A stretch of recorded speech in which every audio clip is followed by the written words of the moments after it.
Hey, Dan.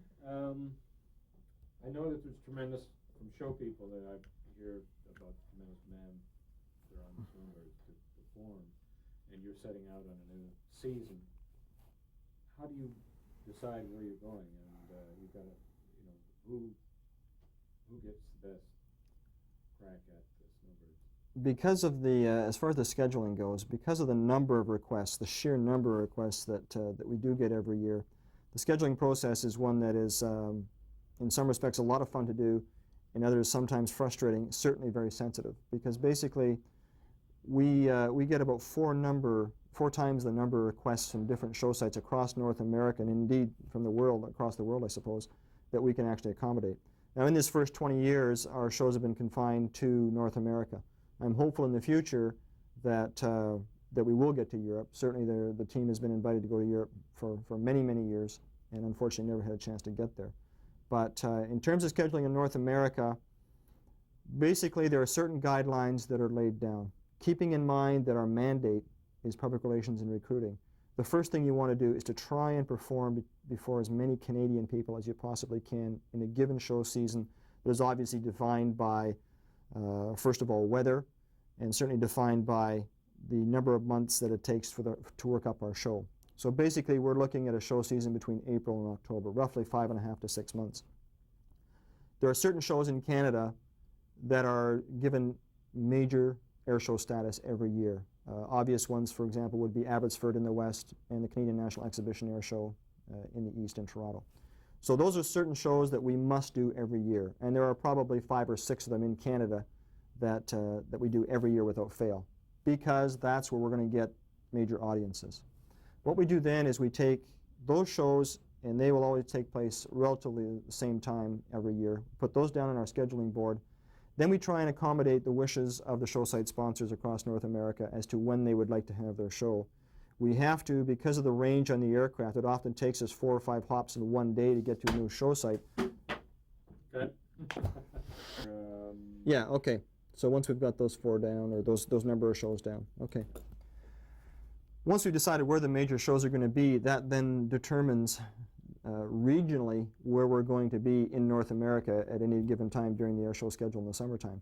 And so from that point on, it's a matter of trying to fill the gaps. And probably we cross the continent at least 3 times, perhaps even 4, depending on the major air shows that are designated each year. Now, those major air shows are designated either by National Defense Headquarters in Ottawa or by Air Command. And when the requests come in to the Snowbirds, a copy does go to National Defense Headquarters as well as Air Command. So we do have those inputs to contend with. We have a very close working relationship with both agencies to ensure that we are giving the best possible exposure to the team and, of course, to the Canadian Forces. However, having said all that, one of the things that we have always prided ourselves in the Snowbirds is that it does not matter whether we're performing before 1 million people or whether we're performing before a very small community of perhaps 200 people in the Canadian North. I think it's very important for this team, because we have the ability to reach out to all Canadians across the country, to try and do that as much as possible. So typically, for many of the past 20 years, we have always started a tour up in the north, in the Northwest Territories, in the Yukon, visiting communities where, in many respects, a Snowbird show is the highlight of the year. And they close down the schools and that sort of thing. It's a very gratifying experience to see some of these shows and the way they're organized around your attendance. So once you've done that, then you basically have covered the whole scope. Now, the other thing that comes into the schedule is, because the team is so popular, is the number of appearances that we do in the United States. And we often get questions as to why we do the number of shows we do for our neighbors to the south. Well, there's a couple of considerations. First of all, of course, the United States are our largest trading partner, our closest allies in NATO and NORAD. We have a common border, a lot of things in common between our 2 countries. The United States provides an awful lot of military support to Canadian air shows every year. So we feel that it's only fair that it's a bit of a payback that we do some shows in the United States. Typically, for the last several years, that payback has come in terms of a maximum of 20% of our schedule down in the United States, which equates to between 14 and 16 shows. So that is a very difficult process, because we usually have over 100 requests from the United States alone every year. And when you have to narrow that down to 7 or 8 show sites, that's a very difficult process. So we always try and for the most part, we try and go to places we've never been before, but certainly there are some where the international exposure that we do get makes it worthwhile to go back to those show sites. You know, when you can perform before an international audience of over 1 million people a show, that's something that obviously gives your military tremendous exposure. So it's, as I said before, it's a very sensitive process. It's one that's very time consuming. It's essentially the responsibility of our team coordinators to take all those requests, to log them all. We try and answer every request that we get, and then eventually, once we have built our schedule, there's an approval process that goes up through the Commander of Air Command to National Defense Headquarters, ultimately to the Minister of National Defense, and then we go out and we let the people know where the Snowbirds are going to be performing for that particular season. It's always disappointing to tell a show site sponsor that we cannot do the show in this particular season, but we always encourage them to keep coming back. And I know that for some of our American friends, I think the record is about 12 years in a row and they finally got a show, but they got one, and that's what counts. Interesting when you talk about the response in the north. From what I gather, the response in the south, this is usually quite overwhelming as well. Yeah, it is. I think that one of the great things about being a member of this team is that you do have the opportunity to go out and meet thousands of people, not only in your own country, but certainly down in the United States as well. And the response that the team gets is always very, very overwhelming, very gratifying. I think you have to put it all in perspective and realize that you're there not because you're something really special, you just have to be lucky and do what you're doing. And but we really appreciate the response that the team is given everywhere we go. Just in the training process again, the average audience perception is very difficult to. I noticed in a lot of your pre-flight briefing you allude to weather and winds an awful lot. Yeah.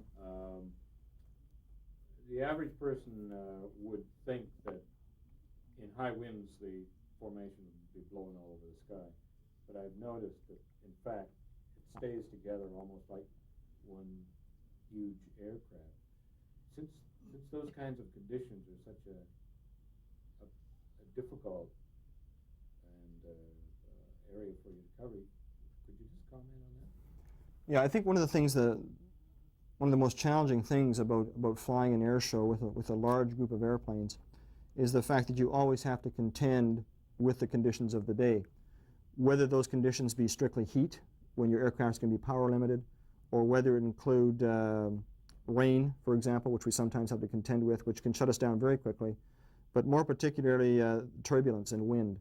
A lot of times in the formation, we will make adjustments to the show. We may actually eliminate a maneuver because we feel that the conditions of the day will not guarantee the safety of that maneuver. So we may decide, for example, not to do a maneuver at all because the conditions are too tough. Or more often what happens is that instead of doing a maneuver at our 4 feet overlap, any given pilot in the formation can make a safety call to go wingtip, which means we move that formation wider to guarantee that safety margin to ensure that that maneuver is going to go off safely every time. If that call is made and the conditions do improve throughout the show, it is only that specific pilot who can call the team to go back into its previous 4 feet of overlap. In other words, we're working at everybody's comfort level. Any one of those 9 pilots can make a call at any time during the show if he's not comfortable to either move a formation wider or to cancel a maneuver outright. And it hasn't happened very often, but it has happened in the past where the conditions of the day, very, very strong wind, for example, when you're getting a lot of turbulence, a lot of movement in the formation, where the team leader has elected to land. And that's the decision that you will never regret because you know you're doing it in the interest of flight safety. I noticed on your closing show that you were blown around quite a bit. Yeah, it's one of the sacrifices of having all that good weather that we enjoy in Moose Jaw is the fact that it's usually pretty windy. And it's invariably, when you go out there for your acceptance show, and of course it's your first chance to show everybody on the base and to show the people from Air Command and National Defense Headquarters that you really got this great show together, it's usually just as bumpy as anything. And you go out there and you end up having to move the formation wider or canceling a maneuver because the conditions are just not ideal. But again, I think that's something they're looking for. They're looking for that professional decision that gives them the confidence that no matter where you go in these 50 or 60 different locations where you're going to do air shows for that particular year, that you're going to do and do a good air show, and you're going to make the right decision professionally if the conditions do not allow you to do the show that you'd like to do. Also part of the training process, Dan, but I noticed, you know, they talk about all the individual guys a lot, but I noticed your particular performance has quite an incredible effect. I mean, it has a ripple effect that's really quite interesting. Well, I guess it goes without saying that if the leader can't give a fairly decent profile, then the rest of the guys haven't got a hope. But because of the close proximity of the aircraft and the way we fly our aircraft, the interaction between the aircraft is really quite extraordinary. The guys flying beside me and behind me can actually, by moving in too tight or moving rapidly out of formation, can actually move my airplane, particularly the aircraft flying behind me. Sometimes we'll get into a situation where there's a lot of turbulence, and if I'm calling a pull-up and he doesn't quite, you know, get the pull with me, or I over-pull, for example, we may end up tangling with each other, which simply means that the aircraft are moving a little abruptly, causing each other to bounce around a little bit. Sometimes that does happen. What you try and do then, you know, every call that I make, I am trying to make with the same rhythm, to ensure that my G application comes on in a constant sort of way, that my roll rate during a roll stays constant, does not speed up. Because if it does, I'm going to cause somebody else a little bit of a problem, and that problem can very quickly expand to the point where you've got aircraft jockeying in position, and finally somebody's not comfortable and says, well, I'm moving out to wingtip. And that's fine. It doesn't happen very often, but it's something we contend with in every show. And it's something that people on the ground don't really ever see, but it's something that we have obviously over a long period of time trained for, got used to, and it's really part of the show. Some shows are beautiful to fly. A lot of shows, while they're very gratifying, you're really working hard, really working very, very hard. So it's certainly important for the leader to always try and have a consistent profile, because if I can't fly a consistent profile, then they haven't got a hope of hanging on. And I guess one of the best examples of that is the line abreast roll.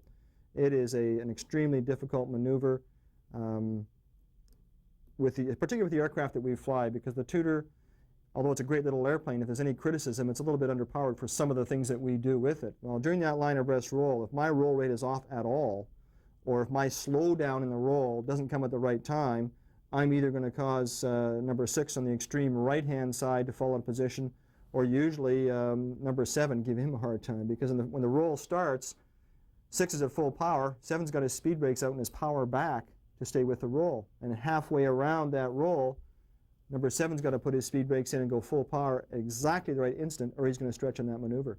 Conversely, number 6 is going to have to put his speed brakes out on the other side as the side of the formation changes. So it's very much a crack the whip effect. And if I bounce because of turbulence or whatever, and then the inner wingman goes, well, that guy on the outside is really going to have a hard time.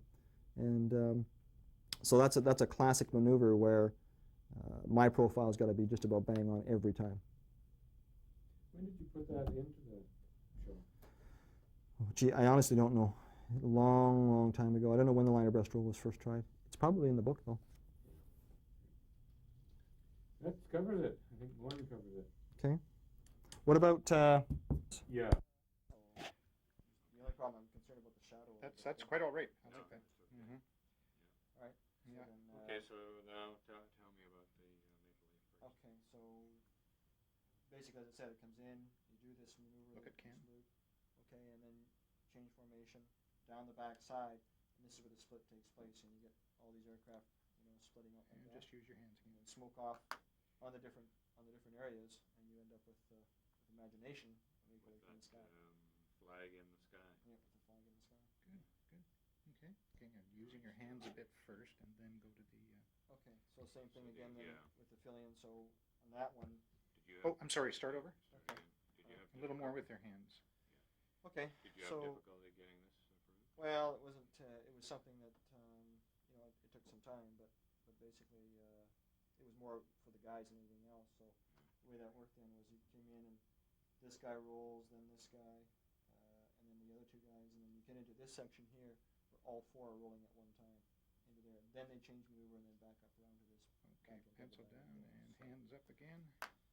So that's basically, this part was exactly the same, and the rest was new. Good. Side. Yeah, that yeah. would be great. Okay. Lean a bit to the right, talking to Ken. The classic lion Lots of- breast. Okay, so for the line of breast then coming in, okay, pulling it up, that, as I said, that first rolling part is really critical. And then 6 out here, he's going to have his full power. 7's going to speed brakes out.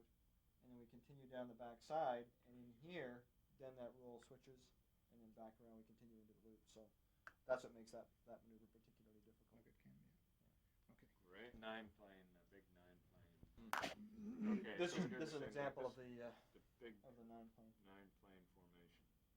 So how does it start?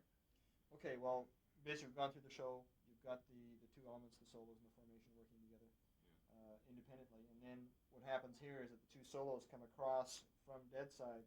They do a roll. Okay, now the formation has been doing a 360 already. So now they rejoin here, and we come right back in front of the crowd, do a 9-plane loop, around, do another up and down, and then in this one, this up down goes like this. They come back around and then pull up into the card 9 formation, change it here, back around, and then you end up with this bottom side silhouette. Now from there, essentially you're going back around, changing formation again, then you come back in and you do the downward bomb burst, and that's the way that works.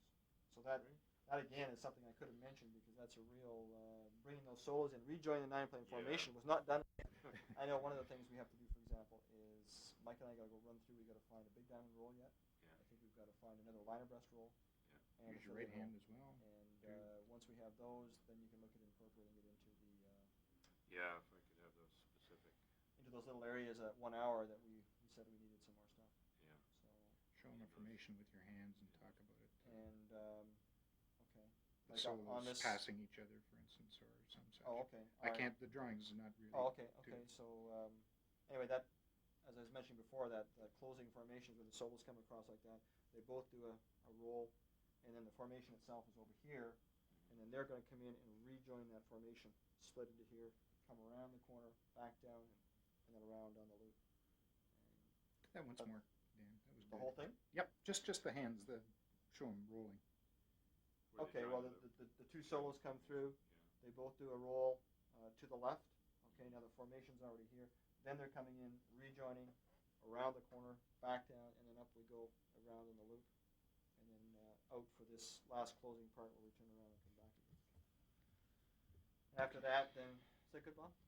Yep. Okay. Are there extremes to? Okay, go get it. Okay, so then you're starting off wider, gradually moving in, gradually increasing the number of aircraft, and then when you get that basic core, then you come down, and if you're going from here to here into a different formation, double diamond to arrow, then that's just something that again takes time before you start doing that sort of thing. Good. Okay. And this is something that could Go ahead. also be used when you talk about the multiple effect of being affected by wind or turbulence. Go ahead. Okay, so when you start off, you're quite wide apart, much as you're seeing here. This is a little wider than the wingtip. And you notice here that there's quite a gap there. And eventually what you're going to do is you're all going to squeeze that whole formation in, and you get into something like this where the line stern guys are actually right underneath me, and then these guys actually go from here and they'll move it in so that you've got that 4 feet overlap on the wingtips. Right into, these guys will actually move right into here. These guys will be squeezed out to there, and the whole formation will be quite a bit tighter. Let's do A pooped pedal? a pooped pedestal. Go ahead, Dan. Okay, so when you start off, the formation is quite, it's spread apart. As you can see, you've got the separation between the wings, and eventually what you're going to do is you're going to take these aircraft and you're going to all squeeze in together so that you end up with 4 feet Lean overlap left in the just wings, slightly. Yep. and then you move the line stern guys will come in so that they're right in and close on nose tail. And just generally, the whole thing gets much, much tighter. Just a little with your hands there, Dan. Right in front of the planes, right in front of the formation. That's Like the here? idea. Yeah. Okay, so sort of like this sort of thing? Yep, Okay, that's, so you're doing then you it. can We're get already this. doing it. So Yep. then you Lift the can- left one too, and Okay, so just they come in like this, and then they're going to start to roll. now you and go then- to the. And then it's number 6 on the outside, full power. Number 7 is going to speed brakes out, and then halfway around, his speed brakes go back in. His speed brakes go back in. His speed brakes come out. And, that's that maneuver. All set? Go ahead.